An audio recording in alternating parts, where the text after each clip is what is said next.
பழைய ஓய்வூதிய திட்டம் பொருந்தும் என்ற அடிப்படையில் நாம் ஊதிய ஒப்பந்தத்தை உருவாக்கி இருக்கிறோம்.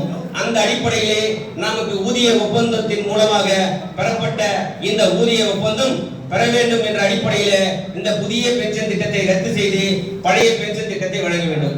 இதற்கிடையிலே இப்போது ஆட்சி மாற்றம் ஏற்பட்டிருக்கிறது. ஆட்சி மாற்றத்திற்கு பிறகு அரசாங்கம் தாவேக அரசாங்கம் ஒரு இடைக்கால பென்ஷனை அறிவித்திருக்கிறது.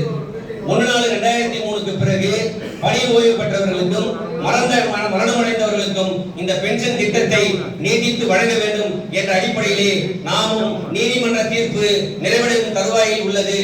ஆகவே இந்த சமகாலத்தில் மரணமடைந்த ஓய்வு பெற்ற தொழிலாளர்களுக்கு இடைக்கால வழங்க வேண்டும் என்ற அடிப்படையிலே நாம் இங்கே கூடியிருக்கின்றோம்.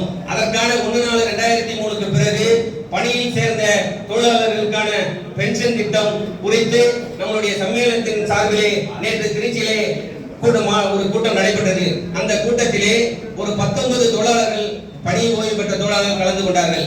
அவர்களுக்கு போட்டுள்ளது நம்முடைய புதிய ஓய்வூதிய திட்டத்தை ரத்து செய்து பழைய ஓய்வூதிய திட்டத்தை நாம் பெற வேண்டும் என்ற அடிப்படையில் நம்முடைய சம்மேளனம் எடுத்த முடிவுகளை இன்னும் சென்றடையாதவரை நம்முடைய இடதுசாரி அமைப்பு CIT சொல்கிறது.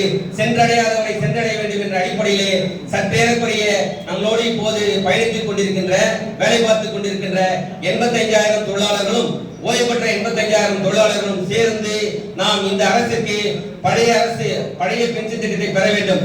எந்த அரசாக இருந்தாலும் 60 ஆண்டு கால அரசியலை பார்த்திருக்கின்றோம். இன்றைக்கு மாறி வருகின்ற அரசும் கார்ப்பரேட் முதலாளித்துவ அரசாகத்தான் ரீல்ஸ் போடுகின்ற அரசாகத்தான் இருக்கிறது.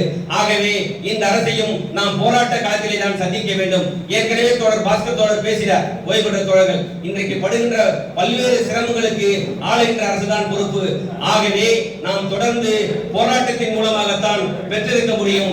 போராட்ட பாதையில் தான் நாம் வென்றெடுக்க முடியும். நம்முடைய போக்குவரத்து தொழிலாளர்களின் குடும்பங்களையும் பொது போக்குவரத்தையும் தமிழகத்துடைய இன்றைக்கு கல்வியிலே முன்னேறிய மாநிலமாக தமிழகம் விளங்கிக் கொண்டிருக்கிறது. ஆகவே இப்படி தமிழகத்தினுடைய இன்றைக்கு விடியல் பயணமாக இருந்தாலும் சரி, இன்றைக்கு இந்தியாவிலே அதிகமாக வேலைக்கு செல்லக்கூடிய மாநிலத்தில் பெண்கள் இருக்கிறார்கள் என்றால் தமிழகத்தில் இருக்கிறது. ஆகவே CIT என்ற அமைப்பு என்பது பசிபிக் பெருங்கடல் போன்ற உலகத்திலே ஆழமான கடல் பசிபிக் பெருங்கடல் தான். அந்த பசிபிக் பெருங்கடல் பூமிக்கு அடியில் தான் தட்பவெட்ப சூழ்நிலைகளை தீர்மானிக்கிறது. இன்றைக்கு வானம் வேகமூட்டத்தோடு இருக்குமா, மழை பெய்யுமா என்றதெல்லாம் ஆழ்கடலில் கல்வி ஆய்வாளர்களும் கடல்சார் ஆய்வாளர்களும் சொல்கிறார்கள். ஆகவே இப்படிப்பட்ட ஆய்வுகள் நமக்கு சொல்கிறது.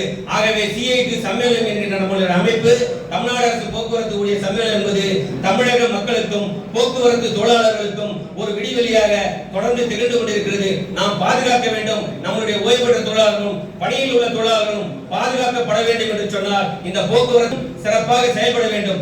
குறிப்பாக இப்போது 15,000 பேர் பணியில் உள்ளார்கள். அவர்கள் 2042 தான் பணி ஓய்வு பெறப் போகிறார்கள்.